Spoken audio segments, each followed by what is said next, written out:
আরে ভাই, সঙ্গ দোষ এমন একটা জিনিস না, ভালো ভালো মানুষও খারাপ হয়ে যায়, আবার খারাপ মানুষও ভালো হয়ে যায়। আজকে রান্নারও ঠিক ওই রকম অবস্থা। কাঁকরোলকে সবাই মনে করে খারাপ, এই জন্যই সবাই পছন্দ করে না। তো ভালো মানুষ চিংড়ির সঙ্গে একটু কাঁকরোলকে মিশিয়ে দাও, 25-30 মিনিটের মধ্যে এত ভালো হয়ে যাবে যে গরম ভাত পাতে পারলে একদম নাচা নাচা শুরু করে দিবে। প্রথমে কাঁকরোল গেলা পাতলা পাতলা করে কাটিয়ে ধুই লবণ হলুদ মাখিয়ে নিব।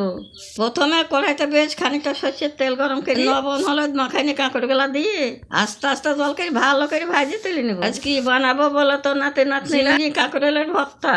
এই দিয়ে ভাত খাইলে আর কিচ্ছু লাগবে না। ওই তেলে শুকনি লঙ্কা, কাঁচা লঙ্কা, রসুন, পেঁয়াজ আর ওই লবণ হলুদ মাখাই নেওয়া চিংড়ি মাছগুলা দিয়ে দিব। তারপরে সবগুলো একসঙ্গে ভালো করে ভাজি একটু নাইলচে রঙের হলে তেল ধরে সবগুলা তুলে নেব। নাতিরা আমার তো যে কোনো ভর্তা হলে ভাত খাওয়া যায়। আমার মতন ভর্তা খেতে কে কে ভালোবাসে আমাকে জানায়। তারপরে ঠান্ডা হলে শিল পাটায় নিয়ে 2 থেকে 3 বার মিহি করে বাটবো।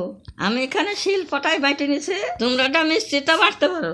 দেখো নাতিরা তোমাদের সঙ্গে কথা বলতে বলতে আমার একদম মিহি করে বাটা হয়ে গেছে। এবার শিল পাটায় থেকে ভালো করে তুলে নি কড়াইতে অল্প সর্ষের তেল দিয়ে ফোড়নে দিব কালো জিরে।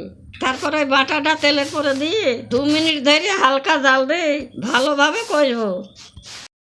বেশ কষা হলে সামান্য লবণ আর অল্প একটু লেবুর রস চিপে দিই ভালো করে নাড়ি চাড়ি নামিয়ে নিলে কাঁকরোল লাগবে যাতে উঠে গেল। ভাই আচ্ছা মানুষ কাঁকরোল ভাজা ছাড়া চচ্চড়ি হলে কাঁকরোলকে পাত্তাই দেয় না, কিন্তু এইভাবে চিংড়ি দিয়ে ভর্তা বানিয়ে দেখো, কাঁকরোলের নাম শুনলে যে ক্যাক করে উঠতো, সেও দেখবে একদম চাইটি পিটি খাই নিজের আঙুলকে সরু করে ফেলিছে। এর আগে কোনদিন কাঁকড়ের ভর্তা করেনি তো, এবার এইভাবে করে দেখো, আমার ঘরের সবারই মতি ফিরে যাবে। সবাই ভালো থাকো, টাটা।